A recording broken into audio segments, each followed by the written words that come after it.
12 मई 1966 वो तारीख जब आगरा किले के दीवानी खास में मुगल बादशाह औरंगजेब और छत्रपति शिवाजी की मुलाकात हुई।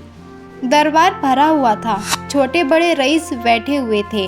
यह वो समय था जब मुगलों की ताकत अपने चरम पर थी। औरंगजेब अपनी शाही दरबार में शिवाजी का इंतजार कर रहा था।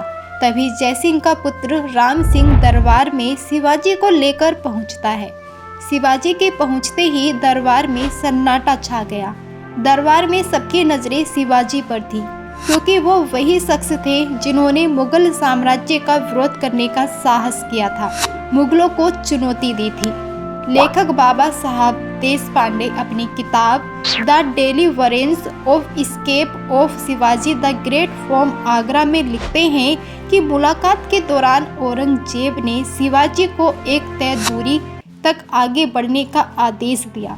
शिवाजी आगे बढ़े और बादशाह को 30,000 रुपये नजराने के तौर पर भेंट किए। 3 बार झुककर सलाम किया।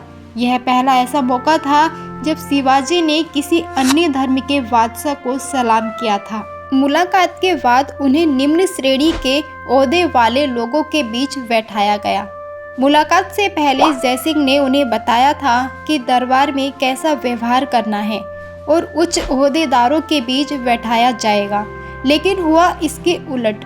शिवाजी यह बात समझ गए थे, उन्हें जानबूझकर अपमानित किया जा रहा है। उन्होंने अपमान को बर्दाश्त नहीं किया और गुस्सा जाहिर कर दिया। ऐसा करते ही वहां हड़कंप मच गया। मुगल बादशाह औरंगजेब ने शिवाजी को बाहर ले जाने का आदेश राम सिंह को दिया। इस पूरी घटना को दरबार में पर्दे के पीछे बैठी औरंगजेब की शहजादी जेबुनिस्सा देख रही थी। जेबुनिस्सा को पहले ही दरबार में शिवाजी के पहुंचने की खबर मिल चुकी थी। वह शिवाजी की बहादुरी के किस्से सुन चुकी थी और उन्हें देखने की लालसा के साथ दरबार में पहुंची थी। उस वक्त शिवाजी की उम्र 39 साल और जेबुनिस्सा 27 वर्ष की थी। जेबुनिस्सा भले ही औरंगजेब की बेटी थी, लेकिन उनका व्यवहार उनके चाचा दारा सिक्को की तरह था। शिक्षित, संस्कृति, खूबसूरत और उदार। औरंगजेब को संगीत से जितनी ज़्यादा नफरत थी, जेबुनिस्सा को उतने ही लगाव। यही वजह थी कि वो छदा नाम से अपने गीत लिखा करती थी। सोमा मुखर्जी अपनी किताब learned Mughal woman of Aurangzeb's times Zebunnisa में लिखती हैं कि कुरान के नियमों और सिद्धांतों की गहरी जानकारी रखने वाली जेबुनिस्सा अपने पिता की तरह कट्टर नहीं थी। दरबार में शिवाजी की निडरता और मर्दाना सौंदर्य देखकर वो प्रभावित हो गई। जेबुनिस्सा ने ही अपने पिता औरंगजेब से शिवाजी को दोबारा दरबार में आमंत्रित करने की बात कही। बादशाह मान गया। शिवाजी को दरबार में आने के लिए संदेश भेजने का काम जेबुनिस्सा ने किया।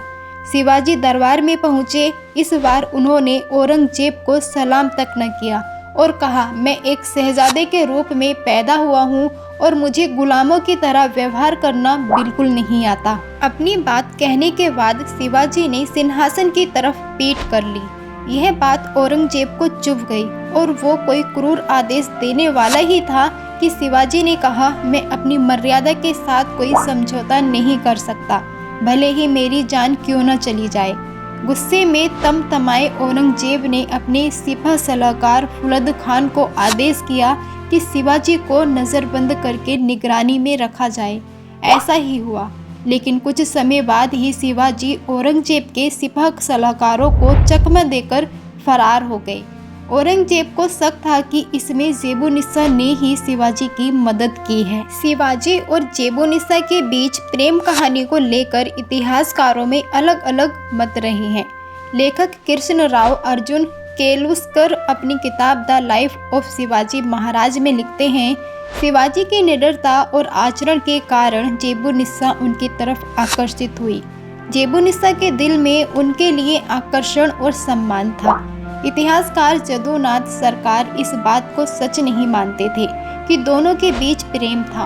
उन्होंने 1919 में प्रकाशित स्टडीज इन मुगल इंडिया में लिखा, बंगाली लेखक भूदेव मुखर्जी ने अपने एक उपन्यास बताया है कि कैसे दो प्रेमियों ने अंगूठी का आदान प्रदान किया और अलग हो गए, लेकिन यह सच नहीं है, एक कोरी कल्पना है। मराठी इतिहास में उनकी प्रेम कहानी को लेकर कोई तथ्य नहीं शामिल किया गया है। दोस्तों, आपको हमने इस वीडियो के माध्यम से औरंगजेब की बेटी जेबुनिसा और छत्रपति महाराजा शिवाजी की इतिहास बताया है।